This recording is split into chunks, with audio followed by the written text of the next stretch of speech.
जय माँ गायत्री।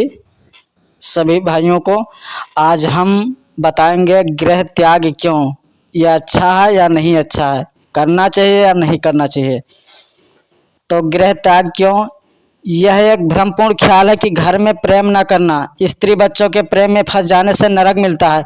इस ख्याल के अनुसार कई मनुष्य अपने ऊपर पड़े हुए गृहस्थ कर्तव्य को छोड़कर भाग खड़े होते हैं और ईश्वर भक्ति की रट लगाते हैं।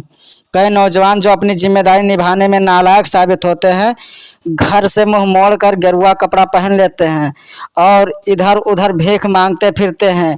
इनके आश्रित परिवार नाना प्रकार के कष्ट पाता हुआ बिलख बिलख कर उन्हें कोसता है। पति रहित होकर स्त्री को अपमानित, अभावपूर्ण और अशांतमय जीवन व्यतीत करना पड़ता है। यूरोप जैसे देशों में ऐसी स्थिति उत्पन्न कर देना किसी अंश तक बहुत बुरा नहीं है, क्योंकि वहां स्त्री को दोबारा घर बसा लेने की छुट्टी है। किंतु भारतवर्ष में हिंदू धर्म के अनुसार जहां स्त्रियों को इस प्रकार की स्वतंत्रता नहीं है, वहां उन्हें घुट घुट कर मरने के लिए विवश करने वाला सन्यासी पति निश्चय ही प्रथम श्रेणी का अविवेकी है। स्वेच्छाचारिणी स्त्री को स्वतंत्र कर देना बात दूसरी है, पर बेचारी अबला का एकमात्र अवलंब तोड़ देना बहुत ही बुरी बात है। इस प्रकार जिन बालकों के भरण पोषण एवं शिक्षा दीक्षा का भार प्रभु ने सौंपा है, उस भार को एक और पटक कर ईश्वर की रट लगाने के लिए निकल पड़ना कैसी भक्ति है, बताइए आप लोग। यह समझ में नहीं आता। वृद्ध माता पिता की सेवा, भाइयों की सहायता, स्त्री पुत्रों का विकास, निकटवर्ती बांधवों की सेवा, ये सब त्याग कर दृढ़तापूर्वक गेरुआ कपड़ा पहनकर भिखारी बनने वाला व्यक्ति उस सेवक का उदाहरण है जो अपने स्वामी के सौंपे हुए काम को तोड़ फोड़ कर चकनाचूर कर देता है और स्वामी का नाम जपने के लिए माला ले बैठता है। स्वामी किसी भी प्रकार उससे प्रसन्न नहीं हो सकता। भला ऐसे मूढ़ सेवक पर प्रसन्न भी कौन होता, जो कर्तव्य की तो कायरता पूर्वक उपेक्षा करता है और स्वामी को खुश करने के लिए शेख चिल्ली जैसी अन्य युक्तियां सोचता है।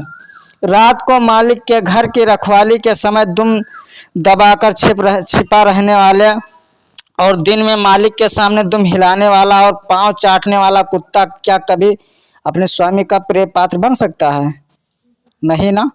किसी अत्यंत महान कार्य को पूर्ण करने में गृह, कुटुंब, धन तथा प्राणों की बाजी लगा देना एक बात है।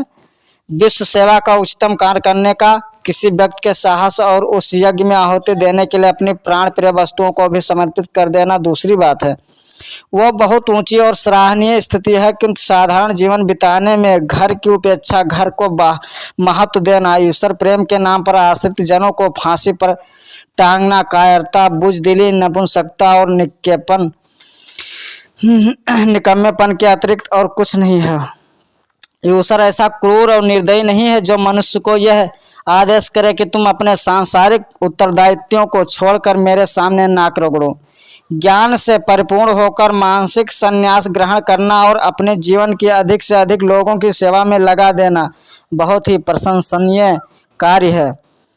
ऐसी उच्चतम दशा जब परिपक्व हो जाए तो पके हुए फल की तरह डाली से टूट पड़ना असंभव है।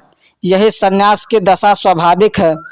ऐसा सन्यासी बहुत काल पूर्व से अपनी साधना आरंभ करता है और अपने आश्रितों को मानसिक और भौतिक दृष्टि से ऐसा स्वावलंबी बना देता है कि घर में रहने या घर छोड़ने में कुछ अंतर नहीं रह जाता है।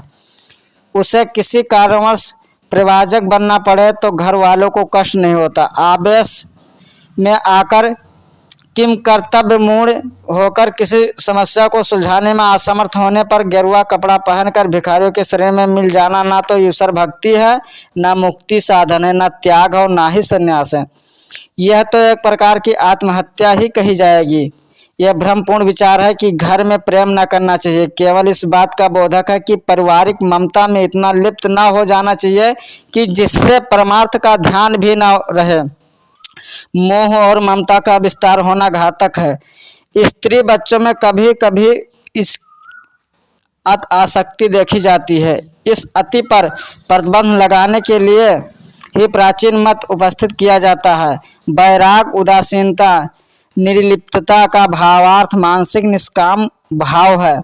मन में विषयों का चिंतन करता हुआ बाहर से त्याग का आडंबर करने वाला तो बड़े गीता के मत से मिथ्याचारी ही कहा जाएगा। जनक इतने बड़े योगी थे कि उनसे बड़े बड़े ऋषि योग विद्या सीखने आते थे।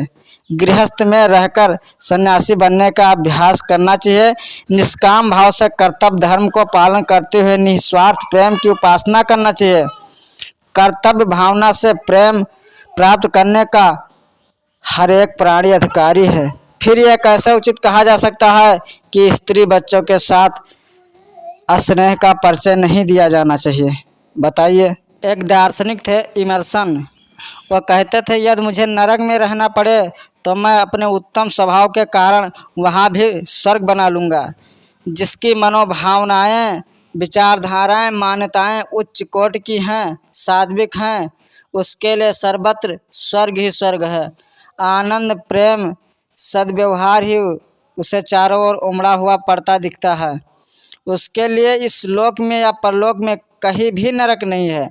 किंतु जिसकी दृष्टिकोण निकृष्ट, नीति अच्छी नहीं है, भावनाएं संकुचित हैं, उसके लिए नरक का। सभी भाई बहनों को सादर नमन। जिन्होंने सुना सभी को सादर नमन।